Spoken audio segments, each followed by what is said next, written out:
আমি একটা কথা বলি, এই যে ভারত আর পাকিস্তান যুদ্ধের জন্য একদম উতাওলা হয়ে পড়েছে। তো আমি ভারত এবং পাকিস্তানের নেতাদের উদ্দেশ্যে বলতে চাইবো যে আপনারা কি ভাবছেন? পাকিস্তানের নেতা কি এটা ভাবছে যে ভারতের সকল নিরীহ মানুষকে ধ্বংস করে আমরা ভারত দখল করব? নাকি ভারতের নেতা এটা ভাবছে যে পাকিস্তানের সকল মানুষকে ধ্বংস করে আমরা পাকিস্তান দখল করব? এটাই কি তারা ভাবছে? দিনের পর দিন আমরা আতঙ্কে আতঙ্কিত হচ্ছি। এটা কি এইভাবেই চলতে থাকবে, নাকি এটার কোনো মীমাংসার প্রয়োজন? আপনারাই বলেন।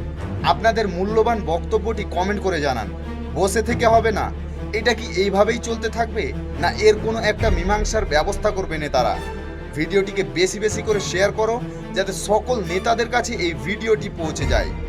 আরে হতেই পারে, একে অপরের ওপর দ্বন্দ্ব হতেই পারে, কিন্তু দ্বন্দ্বকে দ্বন্দ্ব করে রেখে দিলে তো হবে না, সেটাকে বন্ধ করতে হবে। তা না হলে একদিন পাকিস্তান বাংলাদেশের সাথে বন্ধুত্ব, চীনের সাথে বন্ধুত্ব, এবং অপরদিকে ভারত রাশিয়ার সাথে বন্ধুত্ব, আমেরিকার সাথে বন্ধুত্ব, এইভাবে তারা একে অপরের সাথে জড়িত হয়ে শেষে দুনিয়াটাকেই ধ্বংস করে দেবে। তা না করে যে যেভাবে ছিল সেভাবেই থাকতে দেওয়া হোক। তো বন্ধুরা, কথাগুলি বাস্তব মনে হলে অবশ্যই ভিডিওটিতে একটি লাইক করে দেবেন এবং ভিডিওটিকে বেশি বেশি করে শেয়ার করো, যাতে সকল মানুষের কাছে ভিডিওটি পৌঁছে যায়। এবং এই দ্বন্দ্ব নিয়ে আপনাদের মন্তব্য কী সেটা কমেন্ট করে জানাতে ভুলবেন না।